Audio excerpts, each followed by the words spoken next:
Oke, pada kali ini kita akan melanjutkan pemrograman bahasa C, tutorial pemrograman bahasa C, yaitu decision making atau pengambilan keputusan.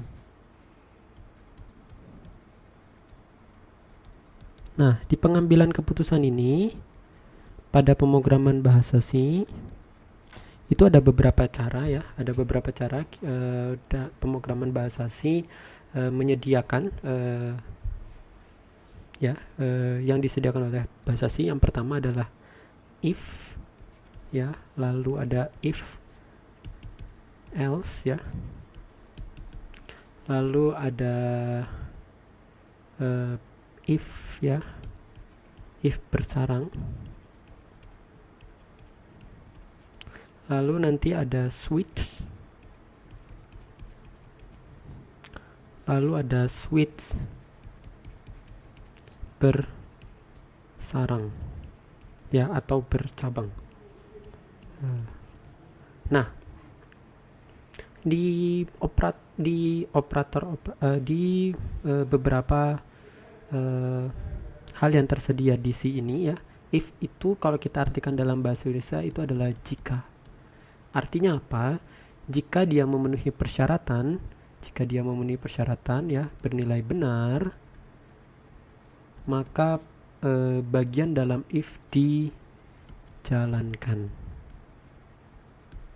Nah, jadi di sini ya,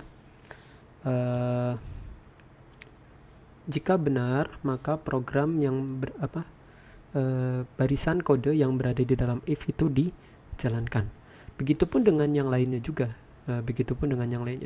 Ya. Kalau if else ya, dia akan melihat dua bagian ini ya, melihat dua bagian ini. Jadi kalau ada if kondisi ya, kondisi bernilai benar, maka baris ini dijalankan. Jika kondisi bernilai benar. Nah, ada lagi ya, kalau misalkan tidak bernilai benar ya, maka dia akan lompat ke baris berikutnya. Atau kita bisa tambahkan else di sini.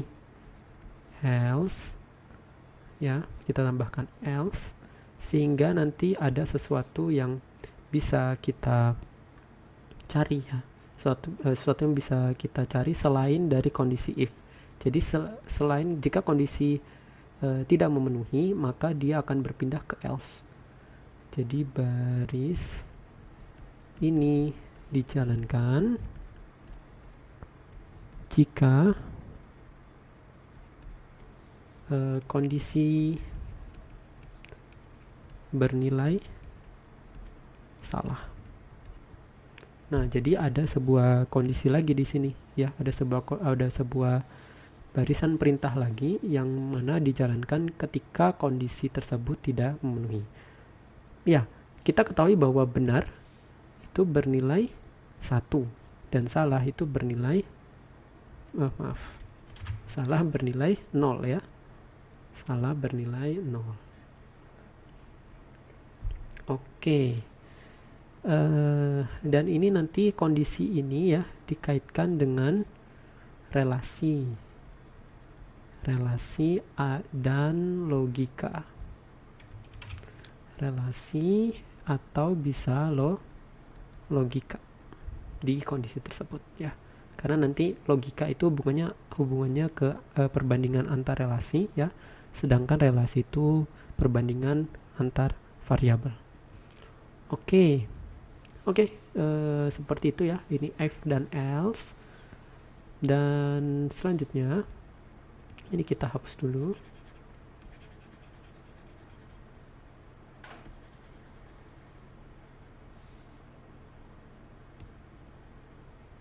Oke.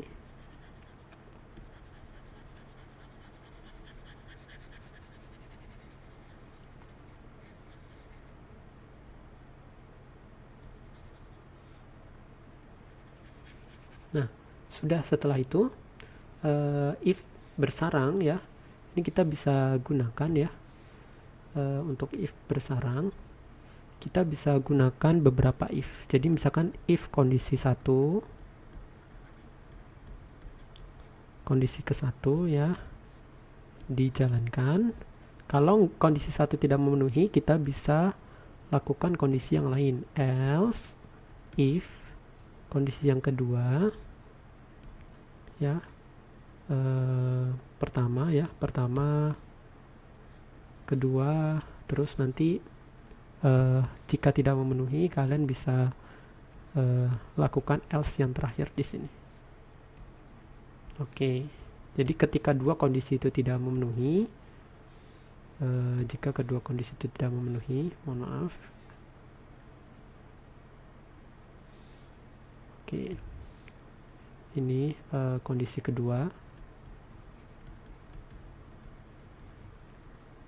Nah, jika kedua kondisi ini tidak memenuhi, maka program yang ketiga inilah akan dijalankan. Oke, kita sudah if else dan if bersarang ya sudah kita lakukan. Dan berikutnya adalah switch ya. Namun untuk switch dan switch bersarang itu nanti kita akan jelaskan di pertemuan-pertemuan berikutnya. Oke, mungkin itu saja. Sekian dan terima kasih.